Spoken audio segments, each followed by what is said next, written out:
বন্ধুরা, আকর্ষণীয় পাখা বিশিষ্ট এই প্রজাপতিগুলোকে দেখতে কতই না সুন্দর লাগে। বাচ্চা থেকে শুরু করে বৃদ্ধ পর্যন্ত সবাই এদেরকে অনেক পছন্দ করে। এই সুন্দর প্রজাপতিগুলোকে আমরা কতটা পছন্দ করি সেই সম্পর্কে তো আমরা সবাই জানি। যখনই আমরা এই সুন্দর প্রজাপতিগুলোকে দেখি তখন আমাদের এদেরকে ধরার খুব ইচ্ছে করে। বন্ধুরা, প্রজাপতি এত সুন্দর হয় যে এদের রং বেরঙের পাখাগুলো দেখে আমরা সবাই এদের দিওয়ানা হয়ে যাই। কিন্তু আপনারা কি জানেন এই সুন্দর প্রজাপতিগুলোর জন্ম কিভাবে হয় অথবা কোথা থেকে আসে এই প্রজাপতিগুলো? যদি না জেনে থাকেন তাহলে এই ভিডিওটি শেষ পর্যন্ত দেখতে থাকুন। আর আপনি যদি আমাদের চ্যানেল ফ্যাক্ট রিসার্চে নতুন হয়ে থাকেন এবং এমন নতুন নতুন ভিডিওগুলো সব সময় পেতে চান তাহলে এখনই আমাদের চ্যানেলটি সাবস্ক্রাইব করুন এবং পাশে থাকা বেল আইকনটিতে ক্লিক করুন, যাতে করে এমন নতুন নতুন ভিডিওর নোটিফিকেশন সবার আগে আপনার ফোনে চলে আসে।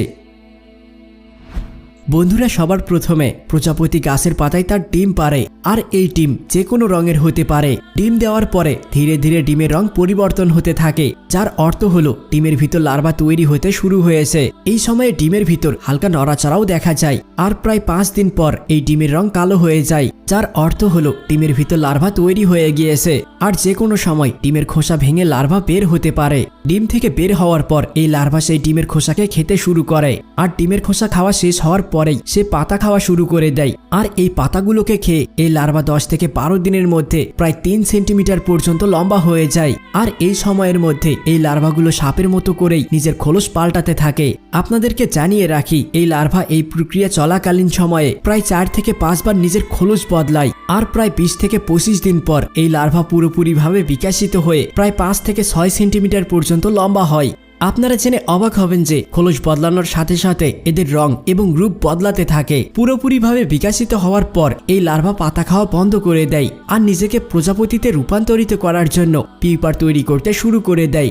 আপনাদেরকে জানিয়ে রাখি, প্রজাপতির জন্ম এই পিউপা থেকেই হয়। এই লার্ভা পিউপা বানানোর জন্য সবার প্রথমে নিজের লালা দিয়ে আঠালো পদার্থ তৈরি করে। তারপর এই লার্ভা নিজের শরীরের পিছনের অংশ সেই আঠালো পদার্থের সাথে যুক্ত করে দেয়। তারপর এই লার্ভা আরো একবার নিজের লালা দিয়ে নিজের শরীরের চারিদিকে একটি সুরক্ষিত লেয়ার তৈরি করে, যাতে পিউপা বানানোর পর সেখান থেকে নিচে পড়ে না যায়। লেয়ার বানানোর পর এই লার্ভা পিউপা বানানো শুরু করে দেয়। আর এই প্রক্রিয়াতে আরো একবার এই লার্ভা নিজের খোলস পরিবর্তন করে। তারপর সে পুরোপুরিভাবে পিউপার বানিয়ে ফেলে। পিউপা তৈরি করার পুরো 1 মাস পর এই পিউপা ধীরে ধীরে ট্রান্সপারেন্ট হতে শুরু করে। ট্রান্সপারেন্ট হওয়ার কারণে এটার ভিতরে থাকা প্রজাপতিকে আমরা বাহিরে থেকেই দেখতে পাই।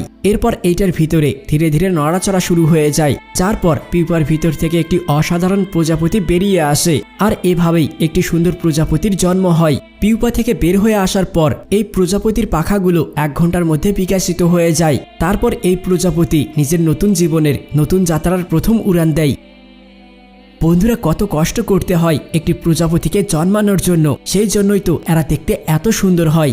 বন্ধুরা, আপনারা কি কখনো অনেক সুন্দর প্রজাপতি দেখে অনুভব ব্যক্তি তার বাগানে একটি প্রজাপতির গুটি দেখতে পেলেন। তিনি দেখতে পেলেন প্রজাপতিটি নিজের গুটি থেকে বের হওয়ার জন্য অনেক চেষ্টা করছে, কিন্তু বের হতে পারছে না।